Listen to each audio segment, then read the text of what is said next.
네, 안녕하십니까. 황쌤입니다. 오늘은 저희가 복합금융상품이 제일 순위 주제다 보니까 꼭 풀어야 되는 문제, 그리고 만약에 이 문제를 풀다가 좀 헷갈리면 제 방법을 한번 사용해 보시길 추천드립니다.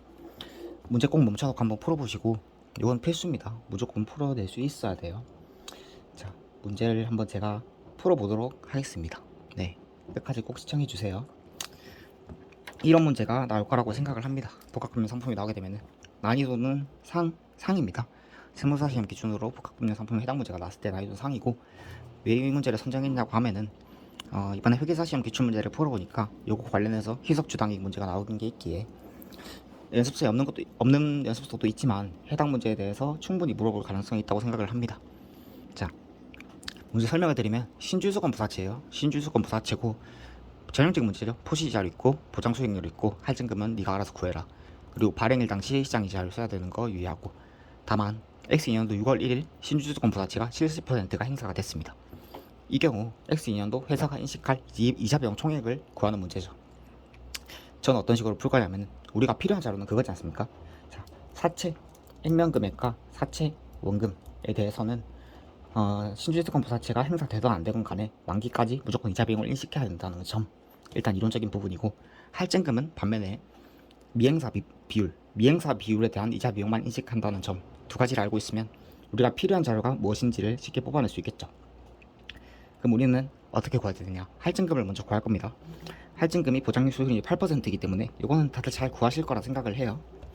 이렇게 구하시면 되죠. 1.08 곱하기 1.08 두 번 땡기고, 1.08 한 번 땡기고, 그리고 1 한 번 땡기고, 그 보장 수익률에 따른 이자 수익 8만원과 표시이자 일명 이자 4만원과의 차이, 4만원을 곱해주시면 여기 금액이 나오겠죠.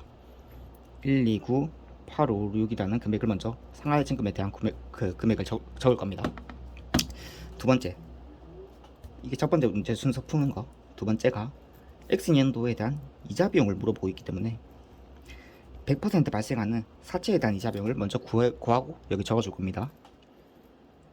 어떻게 구하죠? 자, 현가계수가 주어졌기 때문에 표시이자 4만원에 대한 2.4868, 4만원 2.4868, 100만원에 대해서 7514 곱해주시고, 이게 X1년도 1월 1일 당시 사채 금액이겠죠. 곱하기 1.1 마이너스 4만 표시이자 빼준 게 X2년도 1월 1일 당시의 사채 금액이겠죠. 여기 10% 곱한 사채에 대한 이자 비용, 신주수건 부사채에 대한 이자 비용은 8958 오라는 금액이 나올 거고, 요거는 100% 다 발생을 하겠죠. 기중에 전화 되던가 안 되던 상관없이. 다음 두 번째, 어떤 금액을 구해주냐면 이게 사채에 대한 이자, 할증금에 대한 이자를 1년 기간으로 먼저 구해줄 겁니다. 어떻게 구하냐? 우리가 구한 만기의 상환할증금 129856이라는 금액의 현가계수 곱하기 7513, 한개 X1년도 1월 1일이죠. 곱하기 1.1 빼주는 거 없죠. 이게 X2년도 1월 1일 당시의 상환할증금 금액입니다.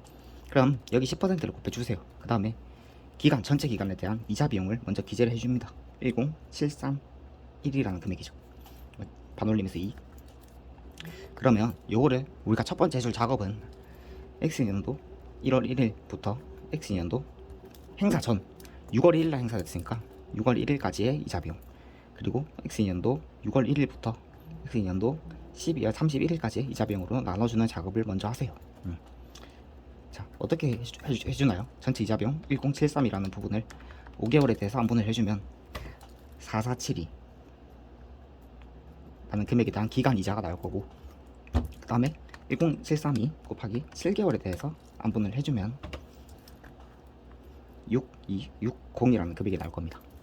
그러면 어떻게 생각해 주냐면, 자, 행사 직전, 전환 직전까지 이자 비용은 100%다 있었으니까 발생을 하겠죠. 그 다음에 행사되고 난 후 6월 1일부터 10월 31일까지의 이자 비용은 70%가 행사됐기 때문에 미행사 부분 30%에 대한 이자 비용만 인식이 될 겁니다. 그러면 요 금액만 구해주시면 정답이 나오겠죠. 6260 곱하기 30%, 1878, 여기 있는 금액이 4472.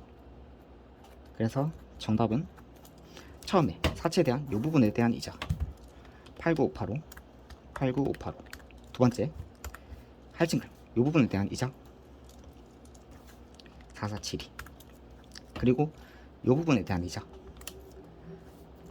1878이라는 금액을 더해주시면 정답인 회사가 X년도 전체 인식할 이자 비용 금액 95935라는 금액이 나올 겁니다. 이 문제 꼭 한번 연습해 보시고, 만약에 조금 헷갈린다 또는 내가 실수한 부분이 있다라고 하시면 제가 푸는 방법대로 그리고 순서대로 한번 풀어보는 연습을 해보시기를 추천드립니다. 네, 문제 나오면 꼭 맞추시고요. 난이도는 어려울 겁니다. 제 영상을 안 보시는 분들은 틀리는 분들이 제법 있을 거예요, 우리 시험 같은 경우에. 그렇기 때문에 꼭 도움 되셨으면 좋겠습니다. 네, 이상입니다.